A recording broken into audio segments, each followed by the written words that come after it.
गाँ ना है मौजपुर किंतु एठी किछि मौज चलीनी एठी पाखापाखि हजार हजार गाँव लोक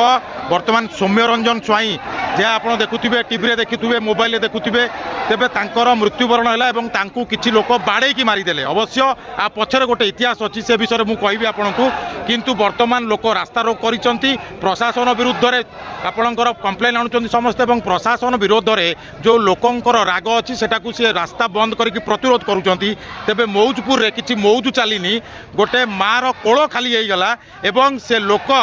माँ सौम्य केमिति कोन तांको चरित्र केमिति कोन थिला बहुत भल थिला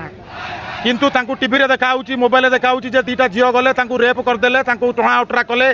कोन लागे आपनको से सतरे सेमता लोक थिले ना ना ये सब मिछ अच्छा सी रेलवे रे चाकरी करथुले हां रेलवे रे चाकरी करथुले एवं ये वीडियो तो सारा ओडिसा रे सर्कुलेट होउची इंडिया सारा सर्कुलेट मा होउची जो झील दुईटी माने वर्तमान कथाला जदि आप देखापी जी साइफन छक एवं मात्र 10-12 किलोमीटर हम सी गाँव बाहर एवं सौम्य रंजन स्वाई सी रेलवे कॉन्स्टेबल चाकरी करती एवं रेलवे वर्तमान जी अच्छा आडिशनल डीजी सी कही जे मोर पीएसओ टाइप रो तू रहबू तू ऑफिस रे ड्यूटी करवा दरकार नहीं सकाळे 2 घंटा आसबू संध्यारे 2 घंटा आसबू एवं मो गोड़ मोड़ी देबू तेबे ए कामटी को जेतबले से वर्षे पाखापाखि कला परे जेहेतु ओपर ऑफिसर अछंती मु जणे कॉन्स्टेबल दुख दया बा काले चाकरी प्रति विपद थी बोली सी करुले दिने एमती समय आसला सी मना करदे मना करू तांकू सस्पेंड कर दिया गला एवं तांकर 1 मासर दरमा को भी होल्ड कर दिया गला एभलिया मानसिक परिस्थिति रे गोटिए पुओ ऑफिस जाउची बोली कहला दिन 11टा साइफन चक्कर गाड़ीटे 2 जन झील चलैकी जाउथिले स्कूटी गाड़ी को गाड़ी माड़ है एवं तत्क्षणात से झील मैंने प्रतिरोध कले आरोप लगेले जे मो मते टणा उटरा करुला तेबे से झील मैंने 112 को फोन कले पुलिस गाड़ी आसिला 500 लोक आसिले एवं तांकू कौन है आपड़ से वीडियो मोबाइल माध्यम टीवी माध्यम देखुवे तांकू मारिले मारिले एवं जेतबले सेठी पुलिस निजे थिले प्रशासन सेठी निजे थिले तांकू अटकेबा बदल रे यूनिफॉर्म रे जेतबले गोटे लोक थाए निजर ड्यूटी भूली हे रही जाओ कहले किंतु केही पाखकू गले नहीं पानी मागिले बेले माँ कौन कले बाउंसटा पार्टी रे पुरई देले एवं जे यूनिफॉर्म रे पुलिस जे थिले सेठी बालियंतार जणे पुलिस ऑफिसर थला सेही जगह रे से भी तांको मारिछ ये गोटा गोइठा पकेला सो एटा जदि आपण देखिया पई जिबे से वीडियो रे गोइठा छाती की गोइठा तो जदे गोटे लोक निजर प्राण विकल एवं डरी करी करी जेतबले 500 लोक संघबद्ध आक्रमण करिसंती जेतबले से साहाय्य गुहारी करिछि एक रे मु निजे पुलिस रो अछि एवं साहाय्य मागुछि आउ जणे पुलिस को किंतु सेठी गोटे पटु उदासीनता मनोभाव देखि एवं लोक मानकर आक्रोश रो शिकार से सत हो मिछ हो इन्वेस्टिगेशन हेले जणा पड़िबो किंतु वर्तमान से पुओ आउ नाही वर्तमान से पुओ से गाड़ी रे सोइछि एवं एठिकार मौजपुर रो गाँ लोक मानकर डिमांड हैला जे आग दोषी को धरा जाऊ तापर अंत्येष्टिक्रिया हबो बा तार आमे सब जाक काम करिवो भाई पुलिस के अरेस्ट करा जाऊ बालियंता पुलिस की अरेस्ट करा जाऊ एडिशनल डीजी जी अछंती तांकू मध्य पचरा जाऊ जे काहे कि तांकू चाकरी दियाइथिला तांकर काम कोन थिला एवं करूथिले से गंडगोल हुए 4 जन किबा 5 जन लोक आसंती माडगोलटी हुए किंतु जदि देखिबे सौम्य रंजन स्वाई को पाखापाखि एकाथरे 100 रु 200 लोक आसिले बाड़ेले एवं भालू को मारिकी जेमती शिकारी माने नियंती सेमिति नेकी गले पुलिस उपस्थिति रे सेठी केही किछि करि पारलेनी किंतु जदि आपण आजि नखरा आपण भिंगारपुर आपण हंसपाला छकरू आसिबे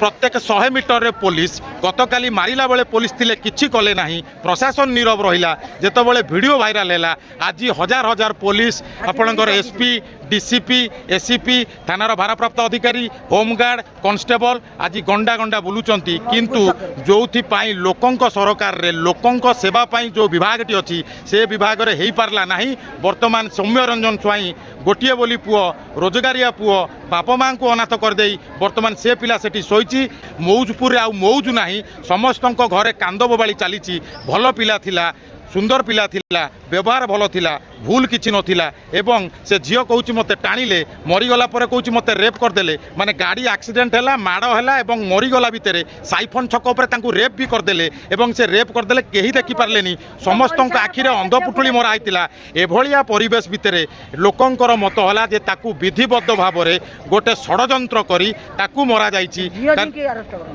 तेणु अच्छा माँ कौन चाहूँ आपण प्रशासन ठारू प्रशासन आमे चाहू से झियो दी की फांसी दिया जाऊ झियो को अरेस्ट करंतु बालियंता पुलिस की अरेस्ट करंतु से जो रेलवे एडीजी की अरेस्ट करंतु आ जेति की लोक मारी सेंती 30 लोक तांको अरेस्ट करी के आजीवन कारादंड दिया जाऊ पुलिस मां से झियो 2 जण झियो जो कहउचंती वीडियो रे से झियो 2 जण आपन के गां खपाकर ना आपन जानि चन तांको नाही सेठी कर ଆମେ ଚିହ୍ନିନୁ ସେଇଠି ଗାଁରପୁରର ତାମାନେ ସେ ତାଙ୍କୁ ସେଠି ସେ ରାସ୍ତା ଉପରେ ରେପ୍ କରିଦେଲେ ଲୋକ ମାଇଲେ ସେଇ ଗାଁର ଇଏ ଝିଅ ଦିଟା ଆଚ୍ଛା ସେଇଠି ଗାଁରପୁର ଆଉ ବେଣୁପୁର ଆଚ୍ଛା ମା ସେ ଝିଅକୁ ଆପଣ ବି ଦେଖିନାହାନ୍ତି ନା ନା ଖାଲି ଆମେ ଟିଭିରେ ଦେଖୁଛୁ ମାନେ ଯିଏ ଦୋଷୀ ସିଏ ମୁହଁ ଲୁଚେଇ ବୁଲୁଛନ୍ତି ଯଦି ତୁମକୁ କିଏ ରେପ୍ କଲା କ'ଣ କଲା ତା ପାଇଁ ପୋଲିସ ଷ୍ଟେସନ ଅଛି ଏବଂ ଉପଯୁକ୍ତ ନ୍ୟାୟ ମଧ୍ୟ ମିଳିପାରିଥାନ୍ତା ଏମିତି ଗୋଟେ ସଂଘବଦ୍ଧ ଆକ୍ରମଣରେ ବର୍ତ୍ତମାନ ମା ତାଙ୍କ ମୋବାଇଲରେ ଭିଡ଼ିଓଟି ଦେଖାଉଛନ୍ତି କେମିତି ଏମିତି ଭାଲୁକୁ ବି ଏମିତି ନିଆଯାଉନି ଆଉ ଗୋଟେ ମଣିଷକୁ କେମିତି ମରା ଯାଉଛି କେତେ ଚଢି ପେଣ୍ଟ ଖୋଲି ଦେଇଛନ୍ତି ଚଢି ପିନ୍ଧେଇକି କେମିତି ଚଢି ପିନ୍ଧେଇ ଡାଲା ଟ୍ରକ୍ ଆଣିକି ତା ଦେହରେ ପକେଇକି ନଉଛନ୍ତି ଦେଖିଲେ ଏଭଳିଆ ବର୍ବର କାଣ୍ଡ ଏମିତି ହଉନଥିବ ଏବଂ ଯେମିତି ମାରୁଛନ୍ତି ଦେଖ କେମିତି ଟାଙ୍ଗିକି ନଉଛନ୍ତି ଦେଖ ଦେଖ ଦେଖ ତ ଲୋକଙ୍କର ଆକ୍ରୋଶ ସ୍ୱାଭାବିକ ଦେଖ ସେମିତି ନେଇକି ଯାଉଛନ୍ତି ସେ ଲୋକ ଇଏ ଲେଖା ହେଇଛି ପରେ ଏଇ ଗଞ୍ଜି ପିନ୍ଧିଛି ଏ ଲୋକଟା ବୟସ୍କ ଲୋକ ଧରିଛି ତାକୁ କେତେ ଜୋରରେ ମାରୁଛନ୍ତି ମାନେ କେତେ ଜୋରରେ ମାରୁଛନ୍ତି ଏ ଦୃଶ୍ୟ ଦେଖି ହବନି ମା ଏଟା ହୃଦୟ ବିଦାରକ ଦୃଶ୍ୟ କାହିଁକିନା ଗୋଟେ ମାର କୋଳ ଖାଲି ହେଇଯାଇଛି ସରକାରଙ୍କୁ କ'ଣ କହିବେ ଆପଣ ମା ସରକାରକୁ ଆମର ଦାବି ସେ ଝିଅ ଦିଟାଙ୍କୁ ଆରେଷ୍ଟ କରାଯାଉ ବାଲିଅନ୍ତା ପୋଲିସ ଯିଏ ଥିଲେ ତାଙ୍କୁ ଆରେଷ୍ଟ କରାଯାଉ ଯେଉଁ ରେଲବାଇରେ ଅଛନ୍ତି ଏଡିଜି ତାଙ୍କୁ ଆରେଷ୍ଟ କରାଯାଉ ତାଙ୍କୁ ନହେଲେ ଚାକିରିରୁ ଛଟେଇ ଯେମିତି ଆମ ପୁଅକୁ ସେ ଛଟେଇ କରିଦେଲା ଗୋଡ଼ ନ ମଡ଼ିଲା କ'ଣ ତାକୁ ସେମିତି ଛଟେଇ କରା ଦିଆଯାଉ ବାଲିଅନ୍ତା ବେଣୁପୁର ଯେଉଁ ଏଇଥିରେ ଏଇ ଲୋକମାନେ ଦେଖ ଏଇ ମୋବାଇଲରେ ଯେଉଁ ଲୋକମାନେ ଅଛନ୍ତି ତାଙ୍କୁ ଆରେଷ୍ଟ କରିକି ନିଅନ୍ତୁ ଏଇ ଲୋକମାନେ ପୁରା କ୍ଲିଅର ଦେଖାଯାଉଛନ୍ତି ଏଇ ଲୋକମାନଙ୍କୁ କେମିତି ବାଉଁଶ ପୁରାଇକି ନେଉଛନ୍ତି ଆରେଷ୍ଟ କରାଯାଉ ହଁ ପୋଲିସ ଚାହିଁଲେ ଏଟା ତଦନ୍ତ ହେଲେ ସମସ୍ତେ ଧରା ପଡ଼ିବେ କିଏ ମାରିଥିଲେ କେତେବେଳେ ମାରିଥିଲେ କିଏ କେତେ ବିଧା ମାରିଛି ସବୁ ତ ଭିଡ଼ିଓରେ ଅଛି ଦେଖ ଦେଖ କେମିତି ଭାଲୁକୁ ଟାଙ୍ଗିକି ନେଲା ଭଳିଆ ଏସ୍ ଦେବଦତ୍ତ ସିଂ ସାର୍ ଏ ଭିଡ଼ିଓଟି ଆପଣ ଦେଖନ୍ତୁ ଏବଂ ଲୋକମାନଙ୍କର ଆକ୍ରୋଶ ଦେଖନ୍ତୁ ଏବଂ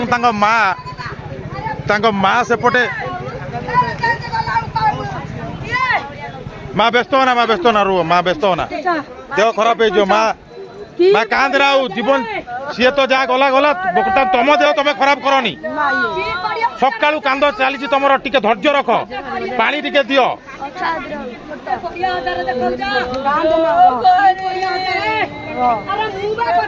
ତ ସରକାରରେ ଯୋଉ ମନ୍ତ୍ରୀ ଅଛନ୍ତି ଏଠିକାର ବିଧାୟକ ଯିଏ ଅଛନ୍ତି ଗତକାଲି କେହି ଦେଖା ନଥିଲେ କିନ୍ତୁ ହେଲା ପରେ ଆଜି ଯୋଉ ଦେଖିବାକୁ ଯିବେ ହଜାର ହଜାର ପୋଲିସ ଅଫିସର ଆଜି ରାଜ ରାସ୍ତାରେ କିନ୍ତୁ ଗତକାଲି ଯେତେବେଳେ ଗଣ୍ଡଗୋଳ ହେଉଥିଲା ତାଙ୍କୁ ଟ୍ରକରେ ବସେଇ ତାଙ୍କୁ ନେଇଗଲେ କିନ୍ତୁ ସେଠି ଗୋଟେ ପିସିଆର ଭ୍ୟାନ୍ ଠିଆ ହେଇଥିଲା ପେଟ୍ରୋଲିଂ ଭ୍ୟାନ୍ରେ ତାଙ୍କୁ ନେଇକି ମେଡିକାଲ ଯାଇଥାନ୍ତା କିନ୍ତୁ ନା ତାଙ୍କୁ ଟ୍ରକରେ ନେଇଗଲା ତେଣୁ ଆ ଭିତରେ କ'ଣ ଷଡ଼ଯନ୍ତ୍ର ଅଛି ପ୍ରପର ଯଦି ଇନଭେଷ୍ଟିଗେସନ କରାଯାଏ ତାହେଲେ ଜଣା ପଡ଼ିବ 4 ଜଣ ଆରେଷ୍ଟ କିନ୍ତୁ ଏଠି ମାରିଛନ୍ତି ପାଖାପାଖି 50 ଜଣ ଦେଖୁନ କେତେ ଲୋକ ବାନ୍ଧିକି ତାପରେ ଛିଡା ହେଇଯାଉଛନ୍ତି ତା ତଣ୍ଟିରେ ଛିଡା ଯାଉଛନ୍ତି ତା ତଣ୍ଟିକି ଚିପୁଛନ୍ତି ଦେଖ এটা হৃদয় বিদারক মা দেখি হবনি বেশ হৃদয় বিদারক আপন টিকে শান্তি রক্ষা করুন দেখা যাচ্ছে কোন কହୁଛନ୍ତି আপন ভাই না আপন দেহ খারাপ হইଯିବ দেহ খারাপ আগে আম ভাই মর যাইছি তঙ্গ পুଅ মর যাইছি দেহ খারাপ হউ আমি বি মরি যিবু ন্যায় নবিলে আমি বি মরিবু আপন বুঝাନ୍ତୁ দেখন্তু ମୋ ମାର ମନକୁ ଦେଖନ୍ତୁ ସୌମ୍ୟଙ୍କ ମା ଦେଖନ୍ତୁ ମୋ ମାକୁ ଦେଖନ୍ତୁ ତାର ଅବସ୍ଥା କୋଉ ମା ଟିକେ ପାଣି ଟିକେ ପିଅ ମା ଦେହ ଖରାପ ହେଇ ଯିବ ବର୍ତ୍ତମାନ ସେ ସରକାରଙ୍କୁ କାନି ପତେଇ ମାଗୁଛନ୍ତି ଯେ ମୋ ପୁଅକୁ ଫେରାଅ ଏବଂ ଦଣ୍ଡ ଯେଉଁମାନଙ୍କୁ ହବା କଥା ସେମାନଙ୍କୁ ଦଣ୍ଡ ଦେବା ଦରକାର ଏବଂ ସୌମ୍ୟ କାଲି ହସୁଥିଲା କାଲି ଦିନ 11ଟା ବେଳେ ହସିକି ଯାଇଛି କିନ୍ତୁ ବର୍ତ୍ତମାନ ସେଠି ପୋଷ୍ଟମର୍ଟମ ହେଇଛି ଏବଂ ସିଏ ଏଠି ଶବ ହେଇ ପଡ଼ି ରହିଛି ରହିଲି ଭେଟ ହେବା ଗୋଟେ ନୂଆ ବିଷୟରେ।